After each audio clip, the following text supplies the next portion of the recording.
السلام علیکم تمام اہلیان پاکستان کو سلام عرض ہے۔ آج یکم جولائی ہے اور 2021 ہے۔ اسی طرح یکم جولائی 1948 کو اسٹیٹ بینک آف پاکستان کا افتتاح کیا تھا قائد اعظم رحمۃ اللہ علیہ نے، جو کہ بانی پاکستان ہیں، اور جو انہوں نے اس کو اسٹیٹمنٹ دی تھی اس کا میں اردو میں کوشش کروں گا کہ آپ کو ترجمہ کر کے بتاؤں تاکہ یعنی عام پاکستانی بھی اس کا مطلب سمجھ سکے۔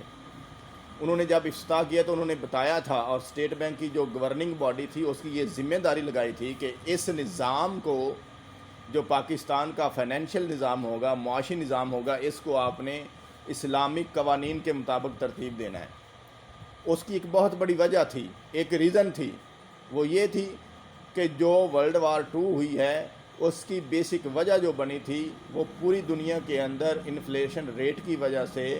جو پیسے اور روپے کا لین دین تھا، تجارت تھی، وہ صرف چند ایک لوگوں کے ہاتھوں میں آ گئی تھی، جس کی وجہ سے عام آدمی جو تھا، کامن مین تھا، مڈل مین تھا، اس کی بہت زیادہ ہی ویلیو گر گئی اور اس کے پاس کھانے پینے کو یا اس کے سروائیول کے معاملات بہت کم تھے۔ تو اس وقت انہوں نے کہا تھا کہ یہ آپ کی ڈیوٹی ہے کہ آپ دنیا کو ایک ایسا نظام دیں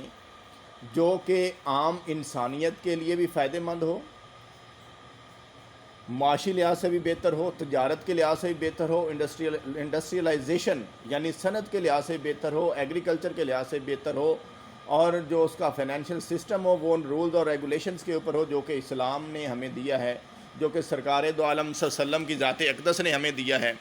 اس کے مطابق آپ جو ہے نا کریں۔ اور چاروں خلفۂ راشدین نے اس کو ایڈاپٹ کیا ہے ریاست مدینہ کی شکل کے اندر، اور اس نظام کے قوانین آپ بنائیں۔ لیکن افسوس ان کی یہ بات کو مطلب دبا ایسے دیا گیا ہے کہ آج تک کسی عام پاکستانی کو اس کا علم ہی نہیں ہے۔ انہوں نے یہ کہا تھا کہ جو ویسٹرن فائنینشیل سسٹم ہے، جو مغرب کا دیا ہوا معاشی نظام ہے، وہ تو اپنے ہی لوگوں کی نظروں میں گر گیا ہے، اس نے اپنے ہی لوگوں کی زندگی کو ذبح حال کر دیا ہے، ان کی معاشی زندگی کو تنگ کر دیا ہے۔ تو اس لیے پاکستان کو چاہیے، کیونکہ انہوں نے ایک اور بھی یہ الفاظ کہے تھے جو کہ شاید کسی کو پتہ نہیں ہے۔ انہوں نے کہا تھا کہ پاکستان جو ہے انسانیت کی فلاح و بہبود کے لیے بنایا گیا ہے، انسانیت کا علم بردار ہے پاکستان۔ اس لیے پاکستان کی تعمیر و ترقی اس لیول پہ ہونی چاہیے کہ پوری دنیا کے انسانوں کی یہ رہنمائی کرے، ان کی امامت کرے، ان کو پریزنٹ کرے، ان کی علم برداری کرے، اور وہ اسی صورت میں ہوگی جب تک ہم اس پاکستان جس کی بنیاد لا الہ الا اللہ کے اوپر تھی اس کو اس وقت تک اس نظام کے تحت نہیں کرتے، اس وقت تک پاسبل نہیں۔ ورنہ جو اسیسینیشن ہو رہی ہے اس عام پاکستانی کی، وہ جیسے 2-4 ہزار خاندان ہیں جو سیاست میں شروع سے لے کر اب تک آ رہے ہیں، وہی کھا پی کے قرضے لے کے ہڑپ کر جاتے ہیں، اور عام پاکستانی کی زندگی ویسی کی ویسی رہ جاتی ہے۔ تو تب انہوں نے یہ کہا تھا کہ پاکستان کو ایک ایسے نظام کی ضرورت ہے، اس گورننگ باڈی کا یہ کام ہے کہ ایسا نظام ترتیب دیں جو کہ اسلامک رولز اور ریگولیشن کے مطابق ہو، تاکہ یہاں پہ اسلامک قوانین کے تحت تجارت بھی ہو، لوگ اپنا کمائی بھی کر سکیں، ان کی فلاح و بہبود بھی ہو سکے، کیونکہ اسلام ایک مکمل ضابطہ حیات ہے۔ اور جو نظام اسلام نے فنانس یعنی معیشت کا دیا ہے، پوری دنیا کے مقابلے میں، پوری دنیا میں اس کے مقابلے میں کوئی ایسا نظام نہیں ہے۔ جو ویسٹرن کا دیا ہوا نظام ہے، نظریات ہیں، وہ ٹوٹلی بری طرح سے فلاپ ہو چکے تھے،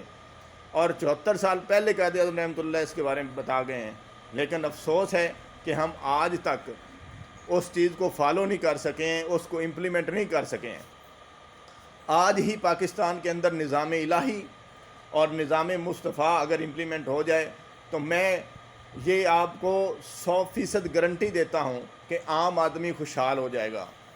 حکمرانوں کو بھی پتہ چل جائے گا میری کیا لیمٹس ہیں۔ ورنہ یہ تو آج کل وقت کے یزید بنے ہوئے ہیں اور وقت کے فرعون بنے ہوئے ہیں، چاہے وہ جرنیلوں میں ہیں، چاہے وہ بیوروکریسی میں ہیں، چاہے ٹیکنوکریسی میں ہیں، چاہے وہ سیاستدان ہی کیوں نہیں ہیں۔ تو اللہ تعالیٰ کی ذات ہمیں توفیق دے۔ عام عوام کو ہمارا یہ فرض بنتا ہے مسلمان ہونے کی حیثیت سے کہ ہم اس کرۂ ارض کے اوپر جس کی بنیاد لا الہ الا اللہ کے اوپر تھی، یہاں پہ خلافت قائم کر سکیں، نظام الہی کو قائم کر سکیں، کیونکہ اللہ تعالیٰ کی ذات نے ہمیں اس دنیا کے اندر اپنا نائب بنا کے بھیجا ہے، خلیفہ بنا کے بھیجا ہے۔ پاکستان پائندہ باد، نظام الہی زندہ باد۔